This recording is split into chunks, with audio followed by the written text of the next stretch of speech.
Kok segala mana aja. Oh. Raisa, coba pai pimpin doa. Ya, coba. Baik, selama mulai belajar dari itu, maka berdoa. Berdoa mulai. Berdoa selesai.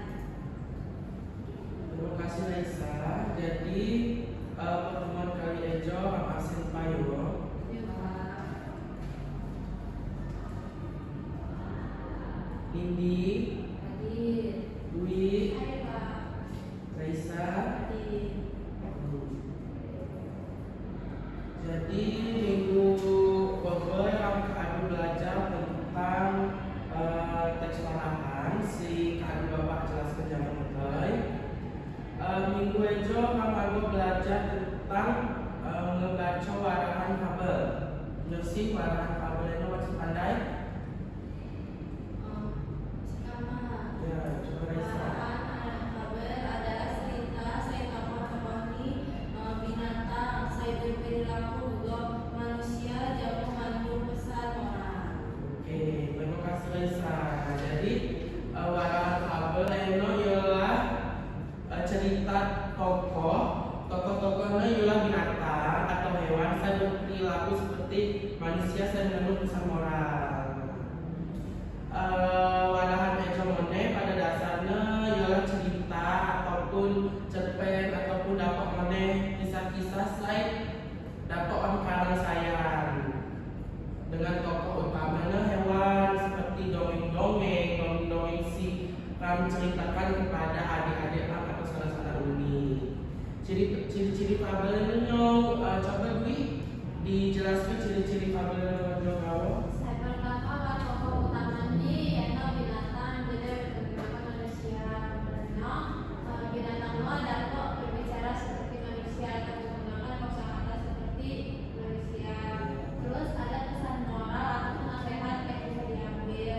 Selanjutnya alurnya itu sederhana dan jelas dan latar belakangnya biasanya ada di alam perbuatan. Oke, terima kasih Dwi. Itu tentang dulu. Nah, jadi ciri-ciri fabel Leno, Kak dijelaskan sama Dwi. Jadi tokoh utamanya ialah hewan ataupun binatang si abang mentai ceritakan. Saya Leno binatang atau hewannya biasanya dapat bicara seperti kartun apa? Tom and Jerry, Pak. Nah, Tom and Jerry, Kancil. Dragon. Pada zaman dahulu. Nah, ini contoh cerita fabel warahan. Ini berbentuk kartun atau film. Saya dapat dibuat cerita di dalam buku. Gitu. Selanjutnya pesan moral, biasanya pesan moral itu dapat diupload di akhir-akhir cerita.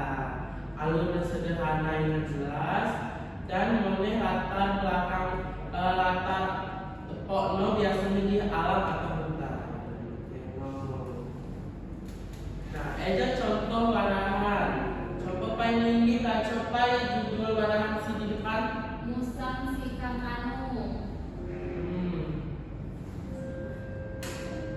Musang dan ayah. Jadi ceritanya pernah di hutan Mbak, lapar saya musang saya pandai. Ia lalu ngaku manuk-manuk di kebun zaman cara tipu. Suatu hari ia datang zaman manuk betina saya pandai. Adik, api lama bakar. Aku jak tolong adik. Unit musang sambil mesem. Manuk betina saya pandai memiwang. Aku saya pandai jadi ibu musang. Pikir ni, akhir ni mesti ditangkap warga. Kau jangan kenani hukuman. Ini contohnya yang dia dalam kaca-kaca semari ada dapat guna. Nah, jadi tokoh utamanya ialah Musang. Musang sama api. Manuk. Nah, ya ini contoh sederhana cerita saya dapat penting guaidakan ya. Jadi untuk latihan. Nah, selanjutnya di job di warahan fabel jo buat unsur-unsur nomor nih. Salah satunya buat tokoh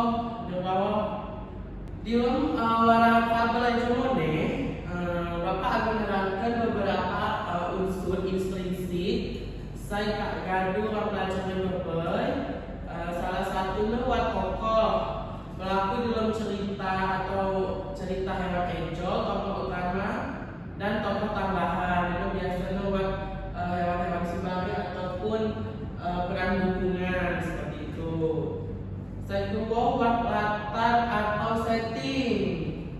Ini sih latar dan atau setting eno. Tempat berlangsungnya cerita, Pak. Oh iya.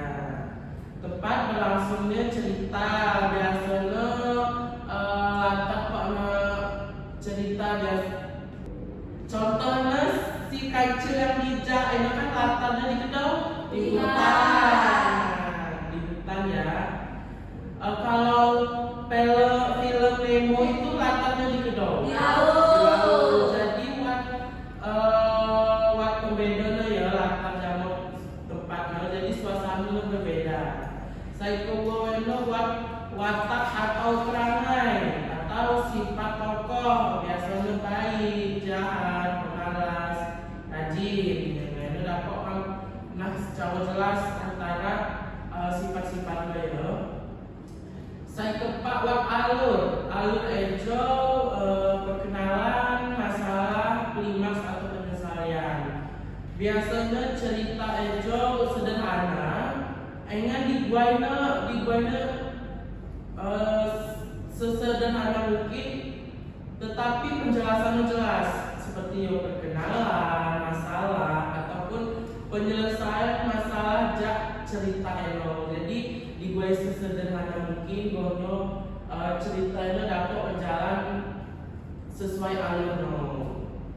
Saya kelima lewat tema pokok pikiran atau inti keseluruhan cerita. Jadi sebelum kamu menyelesai ke cerita-cerita saya dalam buayan, menteri harus pandai dengan tema saya aku juga berisi tentang pengenalan lingkungan hutan, musik jamu lagi mengandawat saya telah membuat amanat untuk pesan moral. Nah, nilai kebaikan saya ini sampai ke penulis kepada pembaca.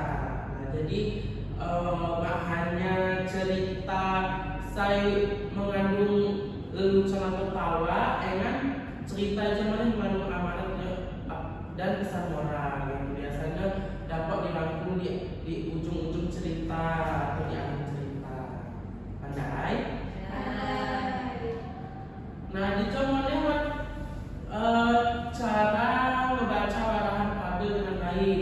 Kan buat Pak, coba menteri baca kepai sai-sai. Jak Raisa. Saya ke pertama baca setirak atau skimming. Baca cepat, gue mengetahui gambaran umum cerita, tokoh, tempat, jalan, topik utama. Ya. Selanjutnya. Kedua, perhatikan lafal dan intonasi. Ucapkan kata-kata bahasa langsung dengan benar. Perhatikan tekanan dan panjang PDFI. Ya, selanjutnya.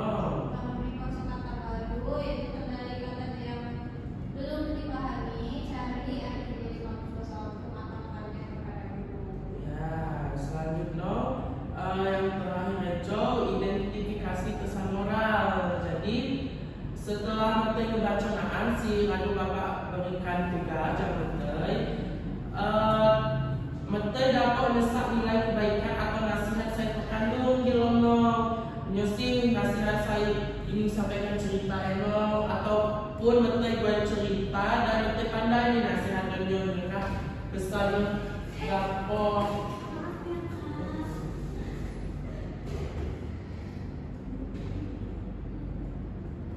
Nyokap dalam cerita menteri buat nasihat untuk ulung tohong untuk menteri saya ini jamu-jamu ya. Nah, dijo bapak agung menunjuk menteri tugas aman mak selesai hari ejo untuk PR kita ya. Kak menteri nah di depan ini tugasnya baca teks waran fabel yang disediakan dulu berikut.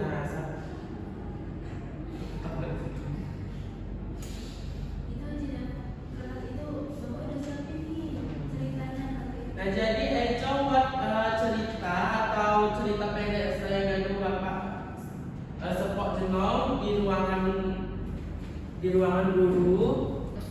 Nah jadi Eco ngadu bapak setiap ke cutiknya cerita bapak buai. Menteri nahan bapak desak mau saya mau disesak pertama buat siapa saya jadi tokoh utama, watak tokoh utama gitu, latar belakangnya dan apa pentingnya itu cerita no. Nah, itu sekarang ya. Bapak mencoba tuh benar, amun selesai dapat menteri jadi PPN ya.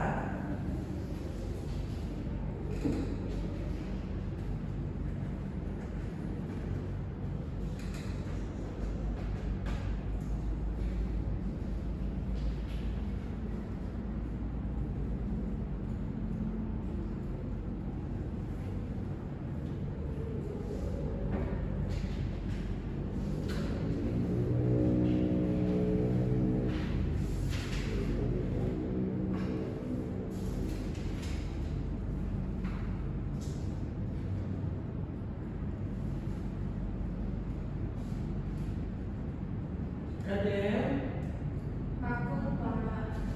oke, semuanya lagi yang selesai jadi PR yo.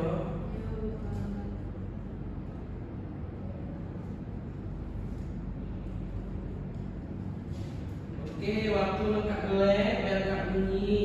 Nah,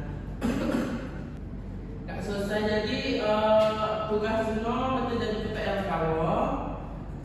Nuska Bapak aja, semoga bermanfaat bagi kita dapat kita pahami untuk belajar untuk ujianan.